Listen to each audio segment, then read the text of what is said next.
नमस्कार दोस्तों, आपका स्वागत है एक बार फिर से रैशनल स्टडी में। और आज हम वापस से स्टार्ट कर रहे द हिंदू। जैसा कि आप जानते हैं कि इस सेशन में हम दुनिया भर और राष्ट्रीय और हम बोले अंतर्राष्ट्रीय हर प्रकार की खबरों को और न्यूज़ को, करंट अफेयर को यहाँ पर हम देखते हैं। और आगे जो एग्ज़ाम है उसकी प्रिपरेशन में, जो कि हमारे बहुत इंपॉर्टेंट होती है, उन्हीं खास खबरों को हम इसमें लेते हैं, कंटेंट को लेते हैं। तो आज का द हिंदू इस प्रकार से, आज 15 जुलाई है, शुक्रवार का दिन है। और आज फ्रंट पेज इस प्रकार से आप देख रहे हैं। फ्रंट न्यूज़ क्या क्या है फ्रंट पेज पे, दो पार्ट में, एक ये और एक ये। तो फ्रंट न्यूज़ में क्या है आज वो देखते हैं। सबसे इंपॉर्टेंट न्यूज़ यहाँ पर जो है वो फिस्कल डिफिशिएट के बारे में, जो फाइनेंस मिनिस्टर का बयान है उसको देखेंगे। इसके अलावा गोल्डबैर राजपक्षे फाइनली मालदीव के रास्ते सिंगापुर जा चुके हैं, वो न्यूज़ है, उसको देखेंगे क्या क्या। और फिर सिंगापुर अथॉरिटी ने कैसे अपने पल्ले झाड़े, वो इंपॉर्टेंट है। उसके अलावा दोस्तों, इंडिया से भी पूछा गया था कि कहीं आपका हाथ तो नहीं है इनको जो है पहुँचाने, तो इंडिया ने साफ तौर पर मना कर दिया, हमारा कोई हाथ नहीं है। इसके अलावा दोस्तों, केरला में दोस्तों पहला मंकी पॉक्स का जो है केस वो रिपोर्ट हो चुका है। अब मंकी पॉक्स क्या है इसके बारे में बात करेंगे। कौन सा वायरस है दोस्तों, वायरस से कैसे फैलता है, ओके। अभी फिलहाल ये इंडिया का फर्स्ट जो है केस सामने आया है, इसको देख लेंगे। इसके अलावा दोस्तों, दिल्ली की जो ट्रैफिक पुलिस ने अपने ट्रैफिक पुलिस को दो टीम में बांटा है। एक टीम दोस्तों जो है मेनली ट्रैफिक को कंट्रोल करेगी, इसको रेगुलेशन करेगी, और दूसरी टीम जो होगी वो फाइन और उसका रेगुलेशन करवाने में जो है रूल और रेगुलेशन जो फॉलो करे लोगों को उसका संतुष्टि करेगी। इसके अलावा दोस्तों, महाराष्ट्र गवर्नमेंट ने फाइनली जो है वेट जो है पेट्रोल डीजल पे कम कर लिया है, उसको भी देख लेंगे। इसके अलावा दोस्तों, सेकंड पेज में दोस्तों क्या क्या इंपॉर्टेंट है। सेकंड पेज में तो फ्रंट न्यूज़ पे एक यहाँ पिक्चर दे रखी है असम की। तो आपको मालूम है असम अभी काफ़ी समय से बाढ़ से दोस्तों प्रभावित रहा है। इसके अलावा दोस्तों, इसमें जो है साउथर्न असम डिस्ट्रिक्ट सबसे ज़्यादा अफेक्टेड हुए, जिसे हम बाचर डिस्ट्रिक्ट बोलते हैं, या फिर हम बराक वैली डिस्ट्रिक्ट में जो आते हैं, झाचर आता है, मालगोन आता है। तो इन सब डिस्ट्रिक्ट में दोस्तों बहुत ही हम बोले अनप्रेडिक्टेड बाढ़ यहाँ पे देखने को मिली थी। तो ये आप देख सकते हैं, क्लाउडी मौसम यहाँ पे दिख रहा है। इसके अलावा पास में दोस्तों दंतेवाड़ा में एक इंपॉर्टेंट न्यूज़ है, कोई ज़्यादा मतलब नहीं है। दंतेवाड़ा में हुआ क्या था दोस्तों, यहाँ पर यहाँ के एक एक्टिविस्ट थे दोस्तों, जिनका नाम मैं भूल रहा हूँ, दुमांशु करके कोई है। उनने यहाँ पे सुप्रीम कोर्ट में एक पीआईएल जारी करी थी कि एक स्वतंत्र जांच की मांग करी थी इनने आर्म फोर्स के खिलाफ में। उनका कहना यह था 2009 में जो आर्म फोर्स और नक्सलाइट के बीच में जो हम बोले लड़ाई झगड़े जो हुए थे और जो फायरिंग हुई थी, उसमें दोस्तों लोगों ने जो थे उसमें मार गलत जो बिना लोग उसमें मारे गए थे, ऐसा कहना था उनका। आर्म फोर्स ने आम आदमी को मार दिया था, उनका कहना ऐसा था। लेकिन सुप्रीम कोर्ट ने जांच में पाया कि इसमें जो लोग तो नक्सलाइट थे, जो है कम्युनिस्ट पार्टी से अफेक्टेड थे, वहाँ की कम्युनिस्ट विचारधारा से।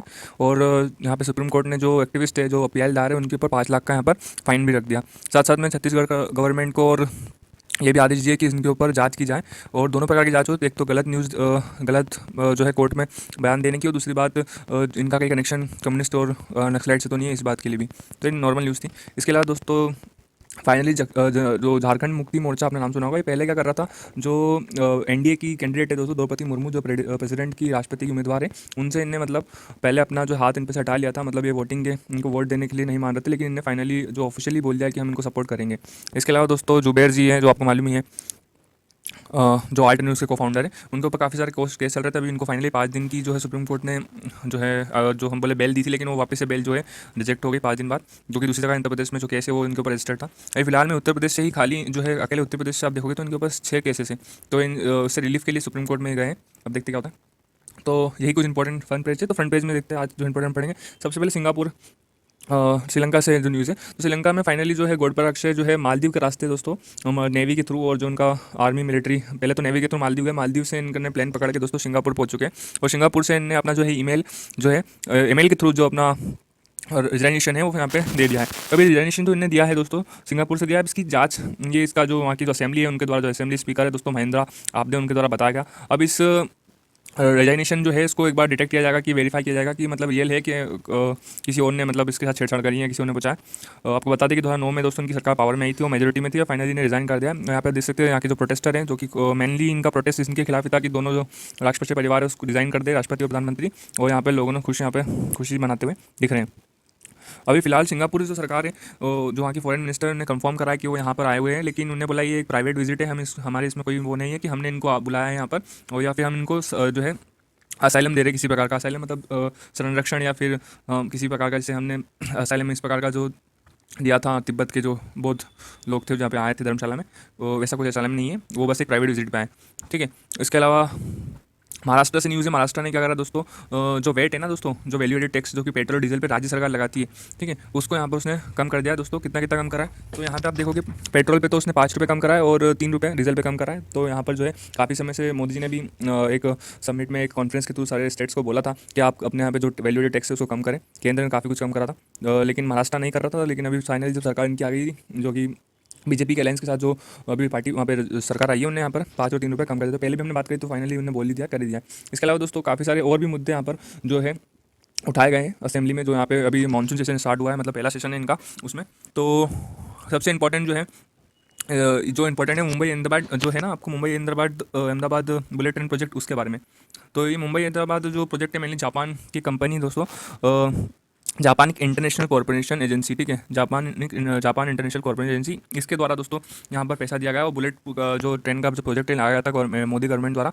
अभी फिलहाल में आप देखोगे तो इस प्रोजेक्ट में इनका जो पूरा टोटल प्रोजेक्ट है मुंबई अहमदाबाद प्रोजेक्ट का, बुलेट ट्रेन प्रोजेक्ट, तो ये 1,10,000 करोड़ का यहाँ पे प्रोजेक्ट है। इसमें 88,000 जो करोड़ है यहाँ पर फंडिंग हो चुके हैं पहले से जापान द्वारा। अब जो बचा हुआ जो पैसा वो जब लाएगा, जब ये पूरी तरह से हो जाएगा। अभी 70 और साथ साथ महाराष्ट्र सरकार ने भी यहाँ पर 70% जो है ना, जो इसके लिए लैंड चाहिए रहेगी, मतलब जो ज़मीन चाहिए रहेगी, वो यहाँ पर अलॉट कर दी है। अब बस जो कि थाने और पालघर डिस्ट्रिक्ट की अब 30% जो लैंड है और जो यहाँ पे इनको लेनी है, उसके बाद ये प्रोजेक्ट स्टार्ट हो जाएगा। अब देखते हैं कब तक होता है। तो ये मेनली 2-3 काम इन्हें करे अभी, तो ये इसलिए बताना था, इंपॉर्टेंट था। इसके अलावा दोस्तों यहाँ पर फिजिकल डिफिशिट के बारे में दोस्तों, जो कि खतरे के निशान पे ये बताया गया। तो इन्फ्लेशन रेट और डिफिशिट जो कि बहुत इंपॉर्टेंट की चैलेंज है हमारे फाइनेंस और इकोनॉमिक में। अभी हुआ क्या दोस्तों, हमारे पे जो फिजिकल डिफिशिट यानी हमारा जो घाटा होता है ना, व्यापारिक घाटा, उसके बारे में अभी बात की गई है। व्यापारिक घाटा हमारा बढ़ गया है और इसकी वजह से दोस्तों हमारा करंट अकाउंट डिफिशिएंट भी मतलब बढ़ गया है। अभी दोनों चीज़ क्या होती है, तो इकोनॉमिक टर्म में आपको समझना पड़ेगा हमारा घाटा क्या होता है। जो चीज़ मान लो हम कुछ खरीदते हैं 100 रुपये की, ठीक है, मान ली हमने 100 रुपये की कोई चीज़ खरीदी, ठीक है, और 80 रुपये की बेची बस खाली, तो हमारा 20 रुपये का जो है डिफिशिट हुआ। मतलब बेची तो 80 की, खरीद ली हमने 80 की, 100 की, तो हमारा 20 रुपये का जो हमारा डिफिशिट हुआ है ना, घाटा हुआ हमको। तो यही होता है फिजिकल डिफिसिट, यही घाटा जो इंडिया करता है। इंडिया जो है अपना जो इंपोर्ट करता है वो ज़्यादा करता है और एक्सपोर्ट कम करता है, इसी वजह से हमारा फिजिकल डिफिसिट, इसे ट्रेड डिफिसिट हम बोलते हैं। और ये ओवरऑल जो मिला के जो हमारा बजट में जो घाटा होता है फिजिकल डिफिसिट कहलाता है। और वो जीडीपी से हमारा जो फिजिकल डिफिसिट है वो ज़्यादा नहीं होना चाहिए। अगर ज़्यादा होगा दोस्तों तो हमारा जो है करंट अकाउंट डिफिसिट उसे बोला जाता है, ठीक है। तो ये भी दोस्तों राइज़ हुआ है काफ़ी ज़्यादा मात्रा में, जो हमारा करंट अकाउंट डिफिसिट है। तो ये ट्रेड डिफिसिट कितना राइज़ हुआ है दोस्तों, तो आप देखोगे ये मेनली कारण देखोगे आप, तो हमारा ऑल टाइम डिफिसिट 26.2 बिलियन जो इस बार का जून का रहा है। और रिटेल इन्फ्लेशन भी दोस्तों यहाँ पर 6-7% रहा है, जो कि बहुत ज़्यादा है। हमारा इन्फ्लेशन रेट 2 से 6 के बीच में रहना चाहिए, और 4 एकदम औसत है, लेकिन हमारा इस बार 7% चले गया। अगर आप देखोगे मेनली 2 कारण इसमें इंपोर्ट हमारा ज़्यादा क्यों होता है, तो हमारा ऑयल की वजह से और गोल्ड, हम गोल्ड सबसे ज़्यादा इंपोर्ट करते हैं बाहर से, और ऑयल भी सबसे ज़्यादा इंपोर्ट करते हैं। इसी वजह से हमारा जो है ट्रेड डिफिसिट नेगेटिव में रहता है, हम बोले पॉजिटिव ज़्यादा रहता है हमारा, ठीक है।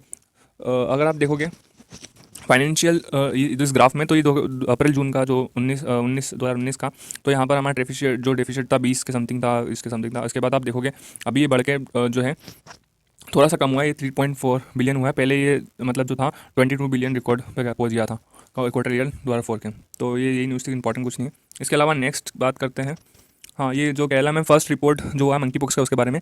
तो एक बंदा 35 साल का, वो यहाँ पर तिरुवनंतपुरम में लैंड हुआ दोस्तों। यूएई गया था, यूएई से होके आया था, सऊदी अरब अरमात से, वहाँ से पॉजिटिव थे और इनकी डिटेक्शन हुआ। फिर इनकी जो है टेस्टिंग जो कि जो national institute of virology Pune है, वहाँ पे पहुंचाई गई। तो उन्होंने कंफर्म कर दिया कि पहला इंसिडेंट है इंडिया का मंकी पॉक्स का। अभी मंकी पॉक्स मेनली है क्या, तो एक प्रकार का वायरस है दोस्तों, जो कि सेंट्रल अफ्रीका में फैला था, ठीक है। सेंट्रल अफ्रीका में अभी भी है ये वायरस और एग्जिस्ट करता है। उसके बाद ये धीरे धीरे यूरोप के कुछ देशों में फैला। उसके बाद WHO ने दोस्तों इस पर अलर्ट जारी करा था कि थोड़ा डेंजरस है, स्प्रेडिंग पे इस पर ध्यान रखना पड़ेगा, क्योंकि इसकी कोई वैक्सीन अभी तक नहीं है। इसको वैक्सीन मेनली यूज़ इसमें भी मेनली जो है, आई थिंक मेरे को मालूम है, रेमजेन जो है ना, वही इस्तेमाल करते हैं इसमें। इसकी कोई वैक्सीन अभी तक आई नहीं है मंकी पॉक्स। और ये पहला हमारा केस है इंडिया का। इंडिया में अभी तक कोई केस ऐसा नहीं आया था, लेकिन ये फर्स्ट केस है और देखने को मिल रहा है। और इसका जो कंफर्म पहले वहाँ के स्टेट हेल्थ मिनिस्टर है वीना गोरजा, उन्होंने बताया, लेकिन इसको confirm national institute of virology ने कर दिया कि हाँ पहला केस है। अभी इनका ट्रीटमेंट वहाँ के लोकल मेडिकल हॉस्पिटल में चल रहा है। नेक्स्ट न्यूज़ यहाँ पे अभी आपको सुनने में आ रहा होगा दोस्तों, काफ़ी साउथ और तेलंगाना और महाराष्ट्र में, पहले नॉर्थ ईस्ट में बाढ़ आई थी, अब महाराष्ट्र और तेलंगाना में काफ़ी बाढ़ देखने को मिल रही है, क्योंकि वहाँ पे जो गोदावरी नदी ना, उसका जो राइजिंग लेवल काफ़ी बढ़ गया है। अभी देखने को आया है दोस्तों कि यहाँ पर जो वाटर लेवल है वो 30 सालों में सबसे ऊंचा गया है दोस्तों, अभी तक नहीं गया दोस्तों इतना ज़्यादा। और महाराष्ट्र के साउथर्न और तेलंगाना के नॉर्थर्न जो डिस्ट्रिक्ट है, काफ़ी इससे अफेक्टेड देखने को मिल रहे हैं दोस्तों। मेनली अगर आप देखोगे तो 10,500 जो लोग हैं, जो कि 62 जो विलेज है उस एरिया से अफेक्टेड है, उनको 48 रिलीफ कैंप में पहुँचाया गया है। मतलब 10,000 लोग ऐसे अफेक्टेड हुए इस बाढ़ से। और मेनली ये जो जगह है तेलंगाना में, वो बारचांद्रा, ठीक है, भद्राचलम करके एक जगह है वहाँ पर, ठीक है। ये यहाँ पे एक टेम्पल टाउन है मेनली, यहाँ काफ़ी सारे मंदिर पाए जाते हैं, गोदावरी नदी के किनारे बसा हुआ जगह है। भद्राचालम, हाँ करके नाम है इसका, भद्राचालम राम मंदिर भी यहाँ पे मौजूद है। तो इस एरिया में दोस्तों जो गोदावरी का जो लेवल है वो 62 फीट तक चले गया, जो कि 30 सालों में सबसे ज़्यादा है, ठीक है। पहले ये जो रहा करता था, कम रहा करता था, और अभी जो अनुमान लगाया जा रहा है कि 70 फीट तक ज़्यादा जा सकता है दोस्तों। और 53 मार्क ही बहुत ही डेंजरस होता है, यहाँ पे 60 फुट चलेगा, काफ़ी सारा जो है वाटर लेवल हाई हो चुका है। तो यहाँ पर जो बाढ़ की काफ़ी स्थिति देखने को मिल रही है महाराष्ट्र और तेलंगाना। मेनली ये जो नदी है ना, मतलब ये जो जिले हैं नॉर्थन जो तेलंगाना, वो गोदावरी के डाउन जो है स्पेक्ट्रम में हम बोले पड़ते हैं। तो जो पानी का जो भाव होता है एकदम सडनली इन पे ज़्यादा बाढ़ आती है नॉर्थन तेलंगाना में। अभी तो महाराष्ट्र में भी खतरनाक बाढ़ देखने को मिल रही है, और 10,000 लोग काफ़ी अफेक्टेड हुए हैं इस एरिया में। आगे हम देखेंगे एक रिपोर्ट है जो कि बहुत इंपॉर्टेंट है, बूस्टर डोज से रिलेटेड डाटा पॉइंट की। तो ये हिंदू की रिपोर्ट है।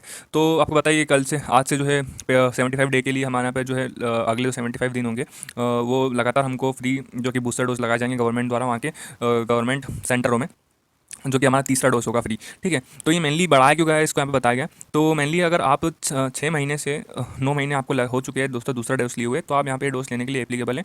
और अगले जो 4-5 महीने में जो आपकी एफिशिएंसी हो जाएगी दोस्तों, आपकी तो ताकत जो यहाँ पे 80 से 50% आपकी क्षमता हो जाएगी कोविड से लड़ने के लिए। तो इसी रिपोर्ट में बताया गया। अगर ये कारण मेनली क्या है दोस्तों, तो हमारे यहाँ पे दोस्तों जो बूस्टर डोज है ना, उसकी लेने की बहुत कम मात्रा हो गई दोस्तों, इसको काफ़ी कम लिया गया था, इसलिए इसका परसेंटेज एवरेज अगर आप देखेंगे वर्ल्ड एवरेज से भी कम था।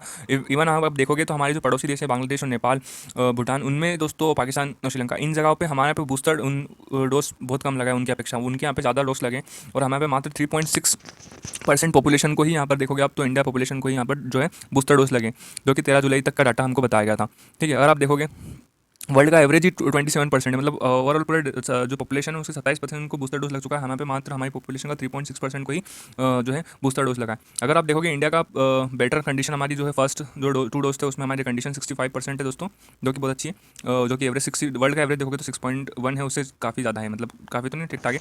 तो हमारा फर्स्ट डोज तो हमारे अच्छे थे, क्योंकि काफ़ी लोगों ने उसको लिया।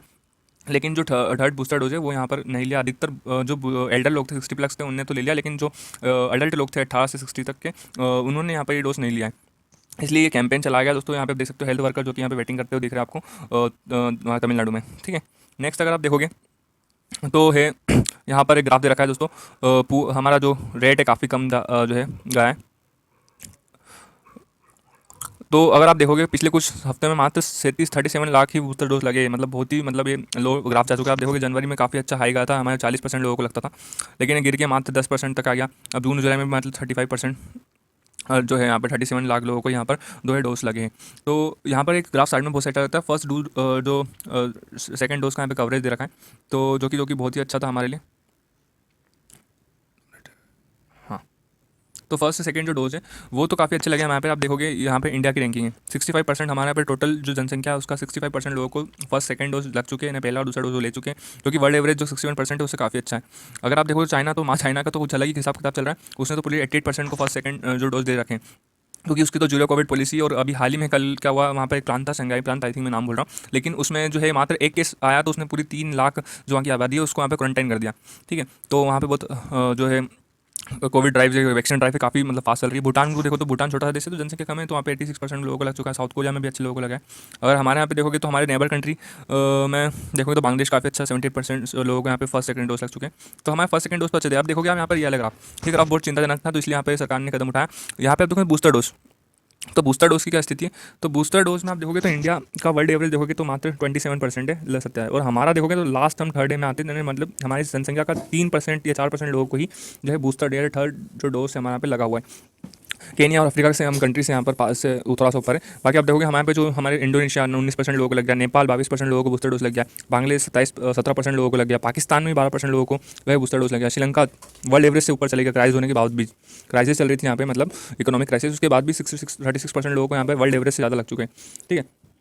तो ये चिंताजनक था, इसलिए हमने ये कदम उठाया। अगर आप देखोगे एफिशिएंसी ऑफ बूस्टर डोज जो रहेगी यहाँ पे बताई गई है, वो उसमें आप देखोगे तो 4 से 3 मतलब वीक हो जाने के बाद आपकी जो एफिशिएंसी है वो काफ़ी अच्छी हो जाती है, यानी आपकी जो क्षमता हो जाती है कोविड से लड़ने की वो 80 से 90% हो जाती है 4 वीक में, ठीक है। ये ग्राफ के थ्रू बता रखा है थर्ड वीक, ठीक है। नेक्स्ट अगर हम देखें यहाँ पे हमको फ़ायदा हुआ I2U2 जो कॉन्फ्रेंस हुआ है उसमें। तो यहाँ पे हमको एक फ़ायदा यहाँ पे हुआ I2U2 जो सबमिट हुई थी उसमें। आपको पता है, मैंने आपको बताया था I2U2 यानी इंडिया, इजराइल, यूएसए और सऊदी अरब, अमीरात यानी यूएई, इन तीन चारों देशों के जो शीर्ष अध्यक्ष हैं ने मिलकर, जैसे प्रधानमंत्री मोदी और इजराइल के लेपिड साहब और दोनों देशों के, चीन, चारों देशों के जो मुख्य जो प्राइम मिनिस्टर और राष्ट्रपति हैं, उन्होंने मिलकर मीटिंग करी थी कॉन्फ्रेंस में। तो इसमें यहाँ पे एक इंपॉर्टेंट इंडिया के लिए काम हुआ है। यहाँ पे इंडिया में तीनों देशों ने एग्री हो गए यहाँ पे फूड पार्क को डेवलप करने के लिए। इंडिया में जो है फूड पार्क बनाना पड़ रहा है, काहे के लिए दोस्तों? तो मेनली जो है खाद्य पदार्थ है उनकी उत्पत्ति बढ़े, और साथ साथ में दोस्तों साउथ एशिया और मिडिल ईस्ट में दोस्तों जो है फूड सिक्योरिटी को बढ़ावा देने के लिए, कहीं ना कहीं फूड सिक्योरिटी की दिक्कत नहीं आए लोगों को, इजीली वहाँ पे फूड अवेलेबल हो। तो मेनली यहाँ पर जो है इंडिया ने एग्री हो गया दोस्तों यहाँ पे फूड पार्क जो बनाने के लिए, और उसको जो लैंड जो है देने के लिए, ठीक है, जो ऑल ओवर हमारे इंडिया में उनको कहीं पे भी लैंड चाहिए तो हम फूड पार्क के लिए उनको लैंड प्रोवाइड करेंगे। और यहाँ पर यूएई का बड़ा यहाँ पर जो है अनाउंसमेंट सामने आया। यूएई यहाँ पे $2 बिलियन जो है इस फूड पार्क के लिए दे रहा है, ठीक है, इंडिया को, अगर वो यहाँ पे फूड पार्क डेवलप करते हैं तो बहुत बड़ी रकम होती है दोस्तों, और इससे काफ़ी फ़ायदा हमको होगा। ये सामने आया दोस्तों जो यहाँ का फूड पावर प्रोजेक्ट है, इसमें जो फॉरेन सेक्रेटरी है दोस्तों विनय मोहन कावते, उनके द्वारा ये बताया गया कि यहाँ पे सऊदी अरब की घोषणा है कि $2 अरब यहाँ पर इंडिया को दे रहे फूड पार्क क्रिएट करने के लिए। मेनली यहाँ पर जो है जो फसल की पैदावार बढ़ाई जाएगी, और जो साउथ एशिया और जो मिडिल ईस्ट है वहाँ पे फूड सिक्योरिटी को देखते हुए घोषणा की गई। तो आपको पता है ये कोलेब्रेशन चारों कंट्री ने यहाँ पर मेनली काम ही इसी चीज़ों पे करते हैं, फूड इनसिक्योरिटी और water, energy, transport, health, space और फूड सिक्योरिटी, इन सब चीज़ों पे इन सब रीजन में काम करने के लिए इन तीनों देशों ने, ये चारों देशों ने मिलकर एक कॉन्फ्रेंस बनाई थी और एक ग्रुप बनाया था। तो ये एक फूड पार्क अनाउंसमेंट यहाँ पे जॉइंट स्टेटमेंट में सामने आया है। तो ये इंपॉर्टेंट था, तो मैंने बता दिया आपको। नेक्स्ट देखते हैं। हाँ, तो यहाँ पर एक और न्यूज़ यहाँ पर सेंटर से सामने आ रही है, जो हमारे पे वेजिटेबल का प्रोडक्शन है वो काफ़ी बड़ा है यहाँ पर, उसको बताया गया है। लेकिन इसमें जो दिक्कत वाली बात ये है कि जो हमारे पर कल्टिवेशन ऑफ मेडिकल जो प्लांट होते हैं ना, और मिर्ची यानी स्पाइसेस, इनके जो है प्रोडक्शन वो थोड़ा सा गिरावट में देखा गया है। तो यहाँ पे फोटो सामने जो गाजियाबाद से, जो कि जो पोटेटो होते हैं ना, जो आलू, उसकी खेती के बारे में बताया गया, वो निकाला जा रहा है। तो सेंटर ने यहाँ पर बताया है, सेंट्रल एग्रीकल्चर मिनिस्टर है, बेंगलुरु में इनका दौरा था, उन्होंने ये चीज़ें यहाँ पर साझा करी। आपको मालूम होना चाहिए आपके एग्रीकल्चर जो मिनिस्टर कौन है, तो नरेंद्र सिंह तोमर है अभी। उन्होंने बताया कि 2021 और 22 को आप देखोगे तो हमारा जो सब्जियों का जो, या हम बोले वेजिटेबल का जो एस्टिमेट है दोस्तों, वो 340 मेट्रिक टन दोस्तों हमारा इस बार का रहा है, जो कि बढ़ के 7 मेट्रिक टन बढ़ा है, यानी 21% बढ़ा है पिछले साल 2020-21 से, ठीक है। तो आप देखोगे लास्ट जो ईयर 2020-21 में इस बार का जो काफ़ी फिगर बढ़ा है। लास्ट ईयर दोस्तों हमारा जो एरिया भी जो है, जो कल्टिवेशन एरिया वेजिटेबल का, वही बढ़ा है। पहले हम लास्ट ईयर आप देखोगे तो हम 27.48, ठीक है, इसको मैं थोड़ा साफ कर देता हूँ, देखोगे 27.48 मिलियन हेक्टेयर में दोस्तों हम यहाँ पे खेती करते थे वेजिटेबल की। वहीं आप देखोगे 20-21 में, 21-22 में 27.74, पहले पॉइंट से बढ़ा है लेकिन बढ़ा तो है, मिलियन हेक्टेयर जो है एरिया यहाँ पे वेजिटेबल के लिए बढ़ा है।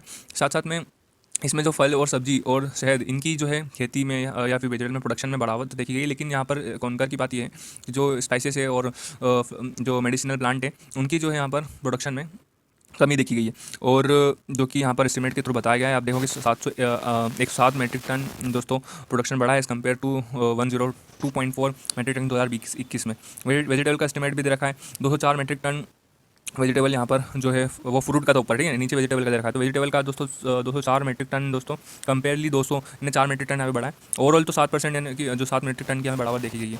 लेकिन वहीं आप देखोगे तो दूसरी जो हमारे जो स्पाइसेस है और मेडिसिनल प्लांट है, जो कि दिक्कत वाली बात है, क्योंकि हमको मेडिसिनल प्लांट की पहले हम बाहर से कच्चा पदार्थ जो है मंगाते हैं अमेरिका और दूसरे देशों से, ताकि हम दवाइयाँ बना सकें। लेकिन हमारे यहाँ पे प्रोडक्शन होता था, लेकिन अब और भी कम हो गया, तो दिक्कत वाली बात है, इसको बढ़ाना पड़ेगा, ठीक है। नेक्स्ट यहाँ पे स्पोर्ट्स से न्यूज़ है। स्पोर्ट्स आपको पता है कि जो हमारे यहाँ पर शूटिंग चैंपियनशिप चल रही है साउथ कोरिया में, चैंगवांग में, वहाँ पर यहाँ पर हमारा तीसरा मेडल यहाँ पे सामने आता है। तो अभी फिलहाल की स्थिति ऐसी है कि हमारी जो पदक तालिका में सबसे ऊपर नंबर पे हमारे पास 3 गोल्ड मेडल और 4 सिल्वर और 1 ब्रॉन्ज यहाँ पर मेडल में, यानी हम फर्स्ट नंबर पे अभी पदक तालिका में है इंडिया इस वर्ल्ड चैंपियनशिप, जो शूटिंग वर्ल्ड चैंपियनशिप है उसमें। तो अभी जो तीसरा मेडल जो जीता है वो पार्थ माखींजा करके जो है, पार्थ माखीजा, उसने जीता है, ठीक है। और पहले सबसे पहला गोल्ड मेडल अर्जुन बबूटा, और फिर साहू तुषार मैंने, जो कि यहाँ पर जो double shooting mix air rifle थी उसमें मिहुली घोष के साथ इन्हें जीता था, कल ही हमने पढ़ा था। और अभी हमने जो है 3 जो है जो मेडल है वो मिस कर दिए, ठीक है, पता नहीं किस कारण की वजह से, लेकिन वो 3 मेडल हो जाते तो हम, और हमारे मेडल यहाँ पे गोल्ड मिलते हैं हमको। अभी फ़िलहाल ये स्थिति हमारी स्पोर्ट में, ठीक है। नेक्स्ट बात करें अगर हम तो करंट अफेयर देख लेते हैं आज का। ठीक है, करंट अफेयर में सबसे पहली न्यूज़ यहाँ पर जो है वो है, केंद्र ने वस्त्र के क्षेत्र में यानी जो कपड़ा उद्योग है उसमें जो कर में राहत को मार्च 2024 तक बढ़ा दिया है। यानी जो टैक्स है उसको कम कर रखा था सरकार ने, उसमें जो राहत दी थी तो उसको 2024 की मार्च तक बढ़ा दिया है। यानी 2024 तक जहाँ पे जो है कर में मुक्ति रहेगी केंद्र में। तो केंद्र ने वस्त्र के क्षेत्र में रोजगार और निर्यात बढ़ाने के लिए, मेनली हमारा रोजगार बढ़े और जो हमारा इंपोर्ट है एक्सपोर्ट बढ़े, उसको राहत को 2024 तक बढ़ा दिया है। ये वस्त्र मंत्रालय ने या राहत दरों को पहले की तरह ही रखा है, मतलब चेंजेस नहीं करें। साथ में यहाँ पर यूपी, ठीक है, तो यहाँ पे यूपीईएस ने कमजोर वर्ग के मेधावी छात्रों को, खिलाड़ियों को छात्रवृत्ति योजना शुरू करी है। तो उत्तराखंड के मुख्यमंत्री दोस्तों पुष्कर सिंह धामी अभी हाल ही में चुनाव हुए और वापस से ये मुख्यमंत्री बने हैं। तो यहाँ पे इन्हें देहरादून स्थित university of petroleum and energy study के द्वारा, जो यहाँ पे एक संस्था है पेट्रोलियम और एनर्जी स्टडीज़ करके, उनने उसके द्वारा आर्थिक रूप से कमजोर वर्ग के मेधावी छात्रों के लिए दो छात्रवृत्ति योजना स्टार्ट करी। तो आपको याद रखना उत्तर प्रदेश एग्जाम से भी इंपॉर्टेंट है और साथ साथ में जो सेंट्रल एग्जाम है उसमें पूछा जाता है।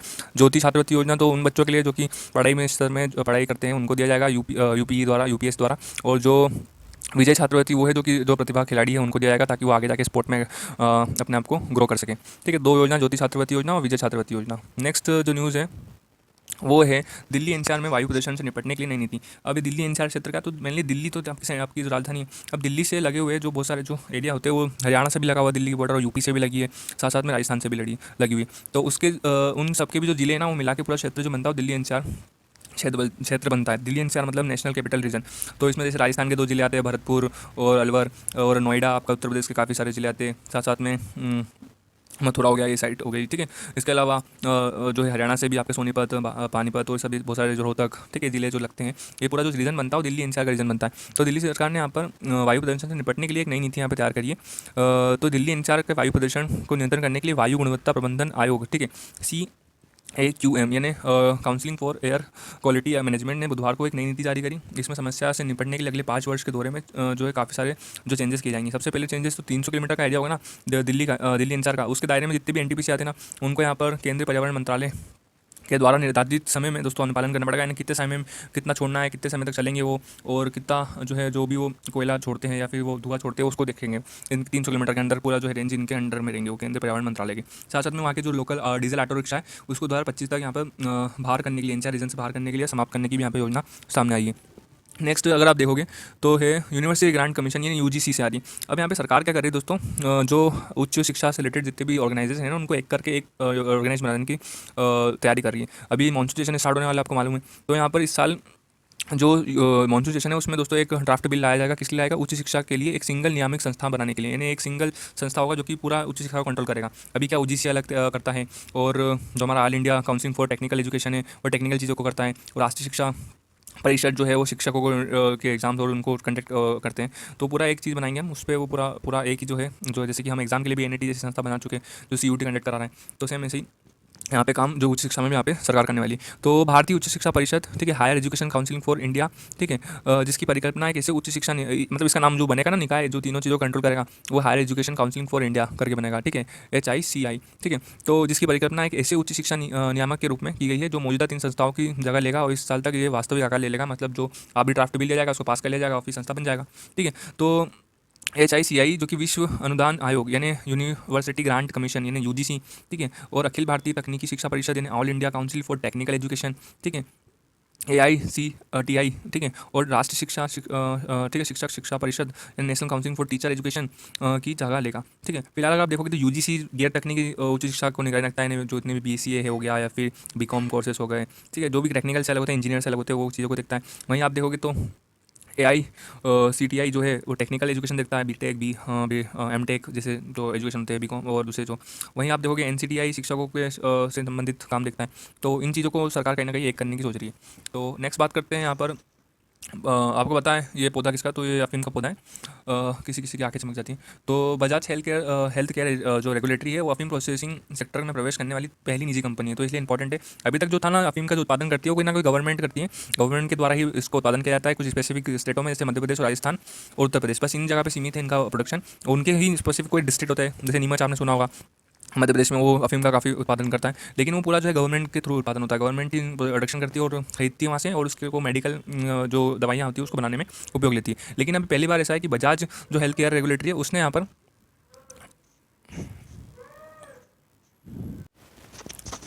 हाँ, तो जैसे कि बजाज हेल्थ जो रेगुलेटरी है वो यहाँ पर अफ़ीम प्रोसेसिंग में जो है अफ़ीम की उत्पादन करने में यहाँ पर जो है लाइसेंस लेने वाली है, कहीं ना कहीं केंद्र से इनको मंजूरी मिल गई है अफ़ीम का प्रोत्साहन करने के लिए। अभी यहाँ ये अफ़ीम बनाएगी और साथ में फिर सरकार को बेचेगी। तो एक फार्मास्यूटिकल कंपनी है दोस्तों, बजाज हेल्थ केयर लिमिटेड, विनियमित अफ़ीम प्रोसेसिंग सेक्टर के लिए सरकारी अनुमोदन से सम्मानित होने वाली भारत की पहली निजी कंपनी बन गई है।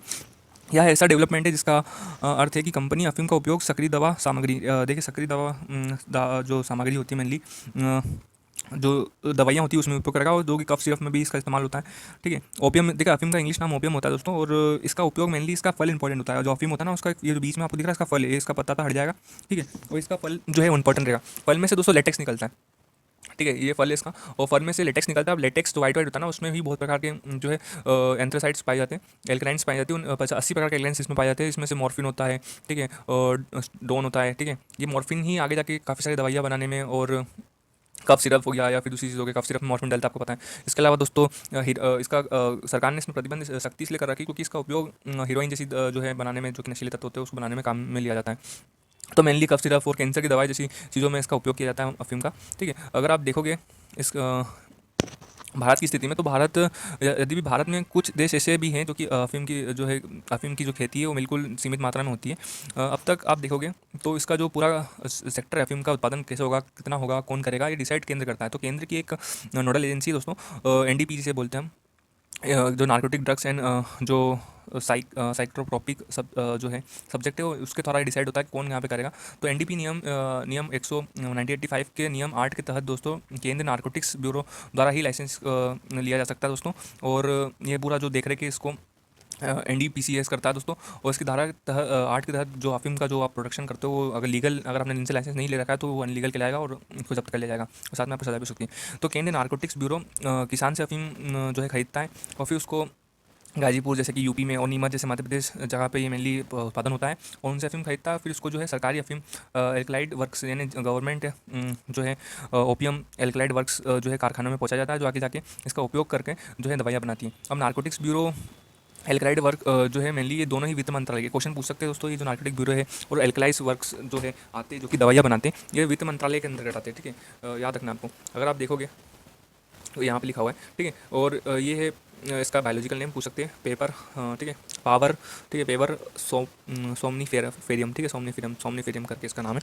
ओपियम इसको इंग्लिश में बोला जाता है। और हाँ, इसकी इतिहास देखिए दोस्तों, अफ़ीम काफ़ी समय से हमारे उत्पादन हो रही है, लेकिन अभी की यह स्थिति और कैसे कैसे रोक लगाई। तो अफ़ीम के लेटेक्स में मॉर्फिन और कोडीन सहित 80 प्रकार के मैंने बताया जैसे कि एल्कलाइड्स होते हैं दोस्तों, जिसका उपयोग जो है हम बोले पीढ़ियों से काफ़ी प्रकार की जो कि गंभीर दर्द वाले इलाज होते हैं, और इसके जो बीज होता है उसका उपयोग जो है भोजन के रूप में खाद्य तेल और उसके बनाने में किया जाता है। तो मेनली जो उसका फल इंपॉर्टेंट होता है, बाकी चीज़ों से तो उसकी खाद्य पदार्थ यूज़ होता है। मुगल साम्राज्य के दौरान ही अफ़ीम का बड़े पैमाने में उगाना स्टार्ट हो गया था दोस्तों। यह चीन और अन्य पूर्वी देशों में के साथ व्यापार की एक महत्वपूर्ण वस्तु है। अभी फिलहाल में आप देखोगे ना तो अफ़ीम का सबसे ज़्यादा उत्पादन आपको मालूम है जो गोल्डन स्टार जो रीजन है वहाँ पर होता है, एक तो साउथ नॉर्थ ईस्ट में वियतनाम, लाओस और कम्बोडिया वाला सेक्टर, और एक होता है दोस्तों अफगानिस्तान वाला सेक्टर जो है ना, अफगानिस्तान और पाकिस्तान, उस रीजन में अफ़ीम काफ़ी ज़्यादा उत्पादन होता है। तो मुगल साम्राज्य में दोस्तों काफ़ी मात्रा में स्टार्ट हो गया था ये उत्पादन होना। जैसे ही मुगल साम्राज्य का पतन हुआ, फिर जो अंग्रेज थे ना, ईस्ट इंडिया कंपनी जो है उसने इस पर कब्जा कर लिया। वो ईस्ट इंडिया कंपनी ने मेनली बंगाल और बिहार के जो सेक्टर है जो वहाँ पर खेती होती थी उसको पूरा अपने हैंडल में ले लिया। 1973 में जो बंगाल के तत्कालीन गवर्नर आपको मालूम है वॉरेन हेस्टिंग थे, उन्होंने बिहार और उड़ीसा में उत्पादित पूरी अफ़ीम को ईस्ट इंडिया कंपनी के नियंत्रण में ले लिया। ठीक है, तो ये रीज़न था। बाद में दोस्तों जब आज़ादी 1947 में दोस्तों काफ़ी सारे अधिनियम के थ्रू इस पर रोक लगा दी गई, उसको सीमित कर दिया गया 3 राज्यों में, मध्य प्रदेश, राजस्थान और उत्तर प्रदेश। मध्य प्रदेश में नीमच में होता है, और गाज़ियाबाद जैसे सेक्टर में वहाँ पर जो है आपको उत्तर प्रदेश में मिलेगा। तो 2-3 जिले मेनली अफ़ीम का उत्पादन करते हैं। ठीक है, अगर आप देखोगे नेपाल की संसद ने पहला जो नागरिकता संशोधन विधेयक है ना उसको पारित कराया, वही नागरिकता संशोधन विधेयक है जिससे हमारे यहाँ पे CRR जो आया था ना दोस्तों, इसमें विवाद होता है वैसे ही। तो इसमें भी यहाँ पे 2 साल इनको लग गए इसको लागू करने में। तो नेपाल की संसद ने बुधवार को देश का पहला नागरिक संशोधन विधेयक पारित कर दिया है, जो कि 2 साल से अटका हुआ था। विधेयक 2020 में जो सामने आया था दोस्तों, लेकिन कुछ प्रावधानों की वजह से अटका हुआ था। जैसे मुख्यतः जो नेपाली पुरुष जो है विदेशी शादी करते हैं, तो उनकी जो पत्नियां होती है उसको नागरिकता 7 साल तक उसको इंतजार करना पड़ेगा। होम मिनिस्ट्री से 7 साल के बाद मिलती है। हमें यहाँ पे इंपॉर्टेंट जो है नागरिकता से क्वेश्चन बनते हैं, जैसे कि नागरिकता जो है कौन से जो भाग में का पार्ट है, तो आपको याद रखना है भाग से 3rd या सेकंड का भाग है दोस्तों। और 5 तरीके होते हैं नागरिकता हमारे यहाँ पे लेने के, और इसमें ही जो संशोधन किया गया 1955 में सबसे पहले जो है नागरिकता संशोधन लाया गया था, बिल लाया गया था। उसके बाद अभी 2019 में, फिर अभी 2020 का सबसे जो है CAB जो है CRR जो इंपॉर्टेंट रहा CA। और इसमें इंपॉर्टेंट जो है जो आपका करना है कि जो नागरिकता का जितना भी जो चीज़ें होती है, उसको रूल बनाना हो, सब होम मिनिस्टर के अंतर्गत आती है। ठीक है। नेक्स्ट अब देखोगे तो राष्ट्रीय नाट्य विद्यालय आज़ादी अमृत महोत्सव, इसके बारे में। तो जो नाट्य विद्यालय है वो आज़ादी के अमृत महोत्सव में 22वां भारत रंग महोत्सव आयोजित कर रहा है। तो राष्ट्रीय नाट्य विद्यालय स्वतंत्रता सेनानी के स्मरण में जो आज़ादी के अमृत महोत्सव में 22वां भारतीय रंग महोत्सव का आयोजन करेगा। नेक्स्ट न्यूज़ प्रतिनिधि। धन्यवाद। आज का सेशन यहीं समाप्त होता है।